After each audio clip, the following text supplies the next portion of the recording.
These are the same bowls of ramen from the same brand, but the price difference is huge. So why is ramen in Japan, despite its incredible quality, still so cheap? The reasons are deeply Japanese and surprisingly complex. So one of the biggest reasons behind this price gap is the way people think about ramen in Japan compared to other countries. In many places abroad, ramen is treated almost like sushi, a trendy Japanese food that represents authenticity and a cultural experience.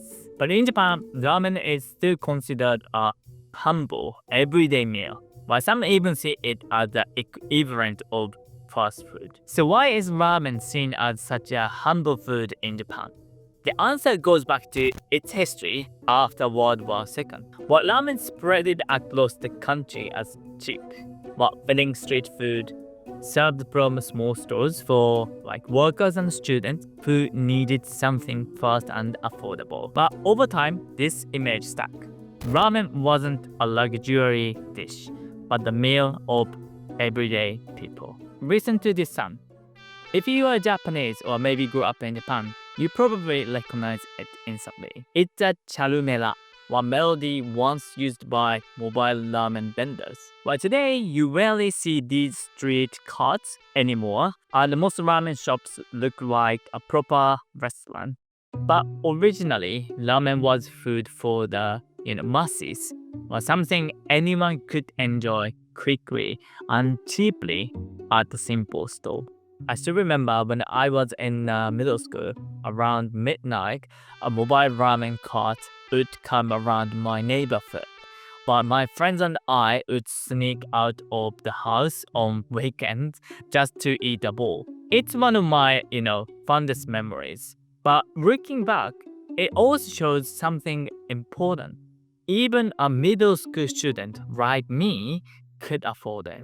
This is how the image of ramen as everyday food for common people has a very significant influence. As consumers, we often think of ramen only as food, right? But from the operator's perspective, ramen is also a product. And running a ramen shop is a business. But of course, the other ramen shops are competitors, but so are other restaurants in Japan. Take noodles, for example. Japan has countless places serving udon, soba, and of course, pasta. But even though they are very different dishes, the price range are clear. A bowl of udon or soba can be found for as little as $4, while even pasta can be enjoyed for around $6 or $7. So now imagine if ramen alone tried to sell for $20. No matter how high the quality might be, in the eyes of most customers, that price would be hard to accept. And this goes back to what I mentioned earlier, how ramen became rooted as an everyday, affordable food in Japan. Because of that image, Japanese people naturally place ramen in a very different category compared to sushi or yakiniku.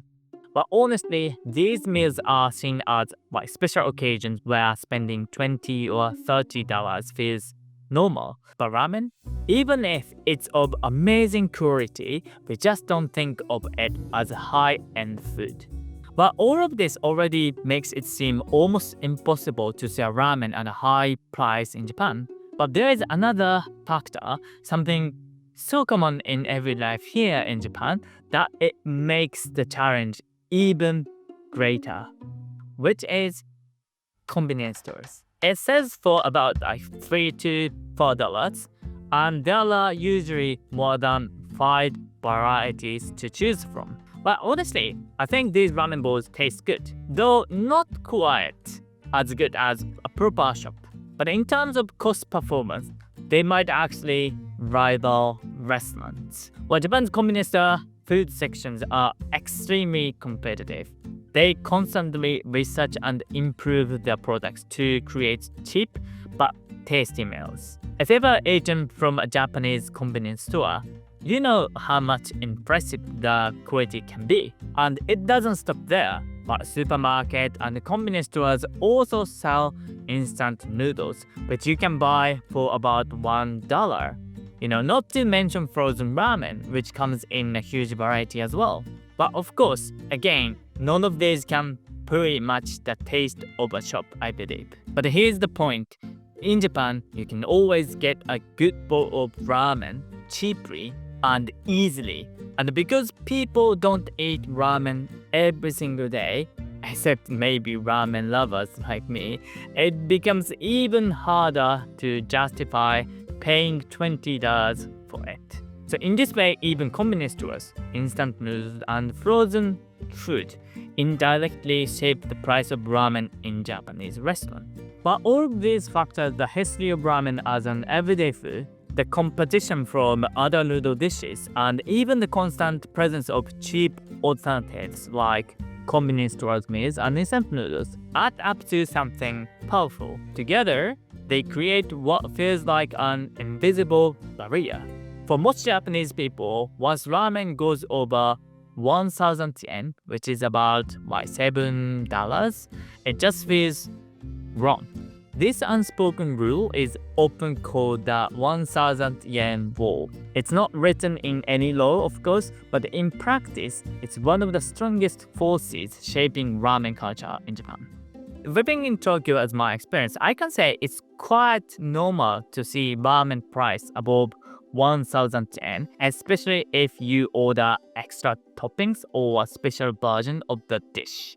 But when it comes to a simple and standard bowl, it's still rare to see the price cross that line, even in the capital in Tokyo. And if it does, most Japanese people would immediately feel, wow, that's expensive.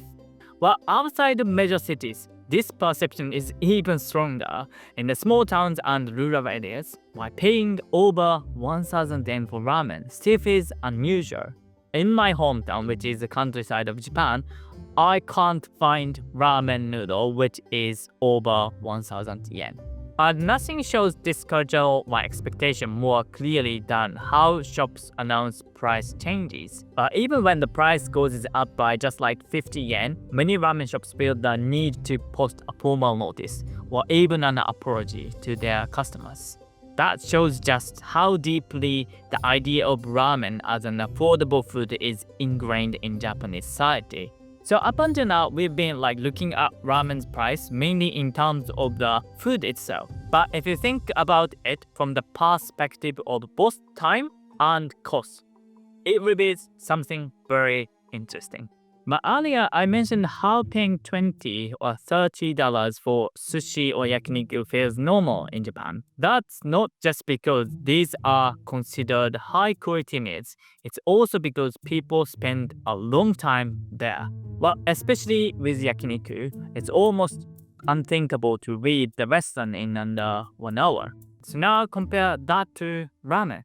But hardly anyone spend an hour in a ramen shop. But most people finish in about 30 minutes or less. While we tend to judge restaurant, while price is only by the food. But the amount of time we spend in the space also shapes how we perceive value actually.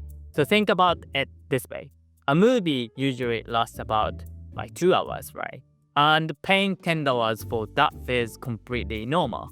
But if there were a movie that lasted only 10 minutes, would you still feel okay paying the same $10? Well, probably not. But at least you don't feel the same way. It's not just about the quality, it's also about the time you spend. And that's exactly how ramen is compared to meals like sushi or yakiniku. Spending $20 on a meal you finish in less than 30 minutes feels expensive, even before you think about the quality of the food itself. In Japan, selling ramen at a higher price is often seen as nearly impossible, but for some ramen chefs, this is exactly the mindset they believe must change. Take Ida Shoten, a famous shop in Kanagawa, when it first opened about 15 years ago. A bowl of ramen cost just 650 yen, around $4.50. While today, the same bowl without topping costs about 1,800 yen, or roughly $12. Well, that's almost double the price of most other ramen shops. So why such a big increase? But according to the owner, the belief that ramen should always remain cheap was holding the industry back. And if you think about it, ramen requires carefully selected ingredient, hours of preparation, and the skill and dedication of a true craftsman. Yet as we've seen, cultural expectations kept prices low. By raising them, Ida Shoten is like sending a clear message. Ramen should not just be treated as fast, casual food. It deserves to be valued for its real cost and the artistry behind it. Of course, as a Japanese person myself, honestly, hearing that price still feels expensive. But at the same time, I can't help but feel that ramen really is worth it. So in the end, ramen in Japan isn't forbidden by law to be expensive. But the history, the culture, the competition, and even the way we value time and space have all created a powerful, invisible wall. So how much do you think ramen should cost in Japan? I'd love to hear your own ramen experiences and opinions in the comment box below. And if you want to keep exploring the hidden side of Japan, don't miss this next video where I explain why Japanese people don't often eat ramen noodle. Right, so thanks so much for watching. See you in the next video.